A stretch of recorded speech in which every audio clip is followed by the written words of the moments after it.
Watch Symposium. I'm Austin. This is a paid video for Brian, and this is the second part to a two-part series. We're talking about the Rolex Submariner. How cheap can you get them in Japan?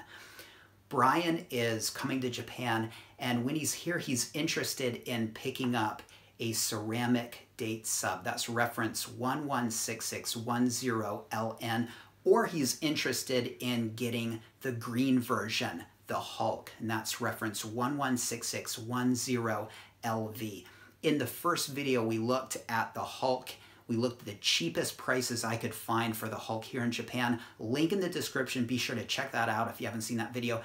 In this video, we're going to concentrate on the standard ceramic date sub. He wants to know, are there any deals on these models here? Well, I don't know if we'll find any deals, but these will be the cheapest prices I could find on Rakuten. And when he comes, he definitely wants to hit the shops because he very likely will be able to find cheaper examples, better examples, more complete sets in the shops, and he also may be able to negotiate. But as far as Rakuten goes, this is the cheapest piece I could find, 1,034,000 yen.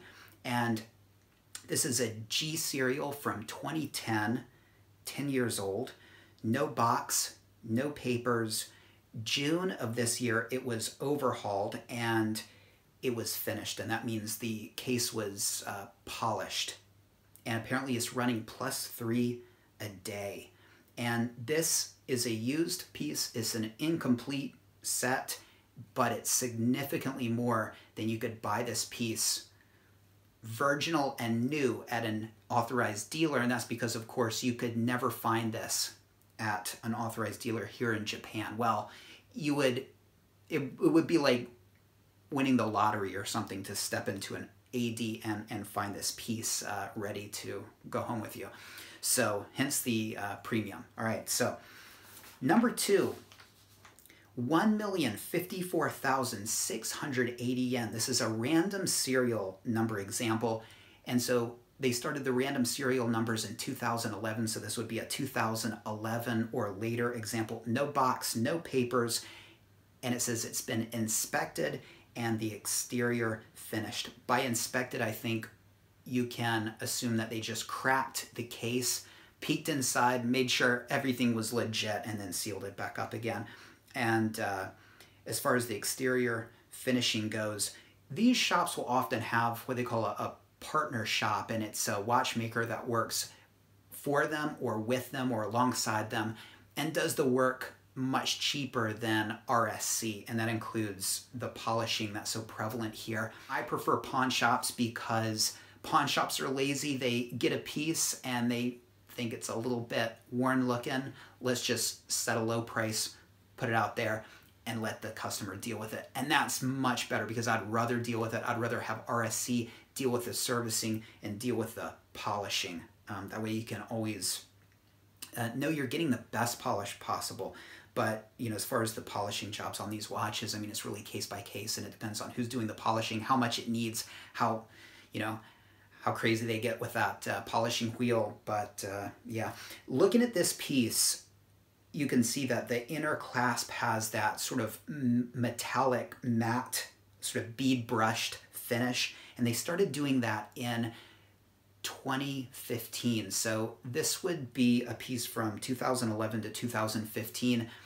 In 2015, they started coming out with the mirror finish. The interior of the clasp had the mirror finish. And so when you see a piece, because it's got the random serial numbers, it's pretty hard to date, especially if it doesn't have a card like this piece, but you can at least get an idea of the range. So this would be a 2015 to 2011. All right, next piece. This is the best of what we're gonna look at today, I think, and that's because it comes with all the goodies, and it's only about $35 more than the one we just looked at. This is 1,058,000 yen. It's a random serial number example. Comes with a card, and according to the card, it's a 2012 model. Inner box, outer box, again, that card. May of this year, it was overhauled. It's got the exterior finishing, and there's a note that even though it's been finished, the watch still has some scratches that still remain. And there's also a scratch at the crystal at the 9 o'clock. And my piece serial, GMT, came with a scratch on the crystal as well. And when I had it overhauled at RSC about 6 months back, they were able to get a lot of that out. I didn't mention it, but they must have buffed it out, which is kind of nice. You could always have the crystal replaced, but that's not ideal because since 2002, they have the LEC, the laser engraved coronet, around the 6 in the crystal. And if you have a replacement crystal, that little microscopic coronet will have a little S in it. And again, you want a piece as original as possible. And you know, if it's a replacement crystal, I guess that's not that big of a deal, but original is always better. All right, so, and then the sort of the last of these cheaper pieces we're going to look at is this 1,065,900 yen, and there's no mention of the year. It does come with a card, and so if you look on the other side of the card, you'd probably be able to date it, but in the listing there's no mention of the year. And we do know that the clasp is bead blasted, so that would be 2015 or earlier, and no information on maintenance or exterior finishing. But if you look at the clasp at the coronet, you can see sort of this halo effect, and I think that comes from the polishing wheel not being able to get in the sort of the corners in between that raised coronet and the flip lock. And so yeah, and then there's this picture here, and I really don't know what to make of this. I mean, it almost looks like condensation on the side of the case, and if I were in charge of getting this listing up, I think I would say, let's not use this picture because it's so weird, but maybe they have that as sort of you know, because this is an issue that the buyer needs to be aware of. But, you know, is this just the play of light? I don't know. Is it a bad session under the polishing wheel? I don't know, but I don't want to see this before buying it for sure, because that's very odd. And if we're really being critical, let's look at the coronet on the rehod. It looks a little bit off center, and that seems to be sort of a problem with modern Rolexes. Oftentimes you'll look at that engraved rehod, and at the 12, there'll be the coronet, and it'll just be a little bit to the left or to the right, in this case to the right of that minute marker, okay? And I think what it is it's actually the dial is a little bit turned to the left. Not a big deal, but you know, if you're buying a new piece, I would definitely want one with a aligned coronet. Of course, if you go to an AD and you're faced with a Daytona or a GMT, one of these really hard to get models, you don't walk out of the store because the coronet doesn't align with the minute marker. That's something that you could just take straight to RSC. They would fix it, or just mention it at the next overhaul. But if you're buying a pre-owned piece and you're being choosy, that's something I would kind of look at. All right, and that's it. And let's look at the most expensive one that I could find. Now, when I looked at the listings and I set it to most expensive first, it was a sea of green, a sea of hulks, okay? Because they're going for more. That's clearly the piece that is selling for more. And I don't know if that's because the retailers think that they're going to be discontinued or think that they are going to become collectible. I don't know if that's because there's just a lot of hype or because customers are really after them. I'm not sure. I mean, personally speaking, if I were just going for what I'd like to wear, I would much prefer to wear just the standard, ceramic date sub. I think it's just more wearable, a little bit more classy looking.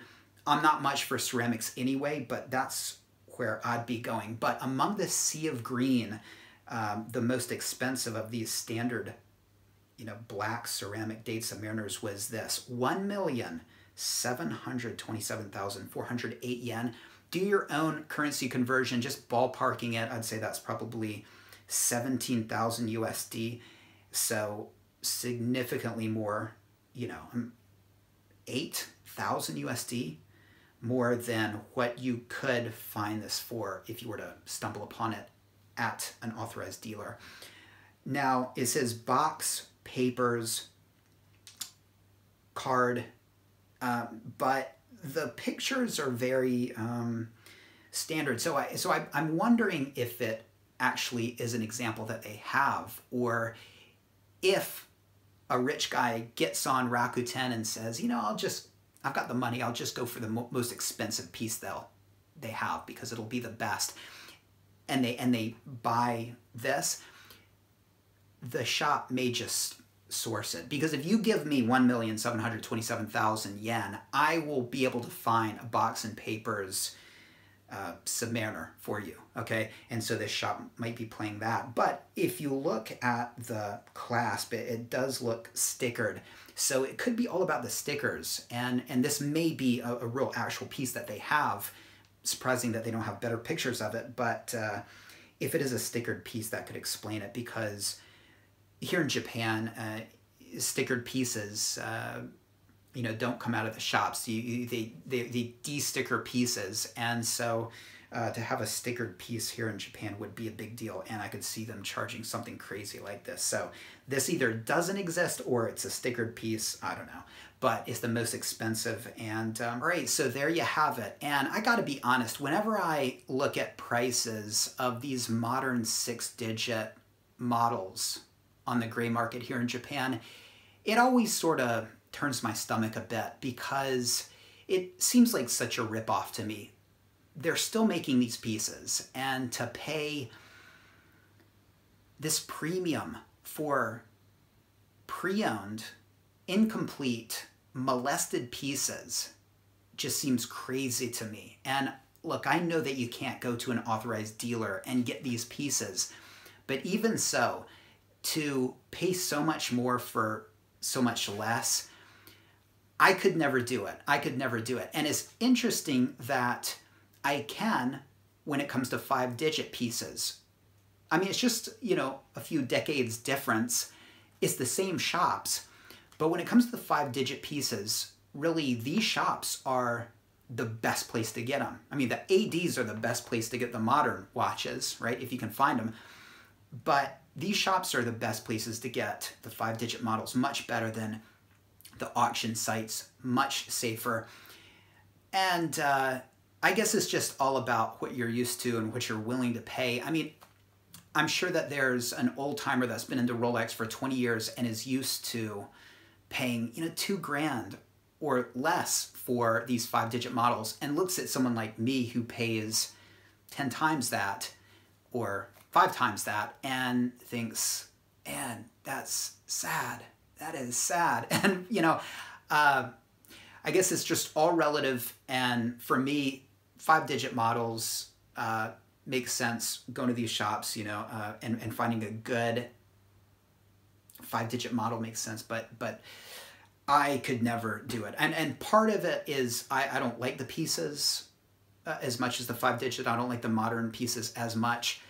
But the fact that there is a place where they are sold cheaper and better examples, because I know that place exists, I could never, ever buy one of these watches. But anyway, let me know what you think about that. Take care. Thanks for watching. I'll see you next time.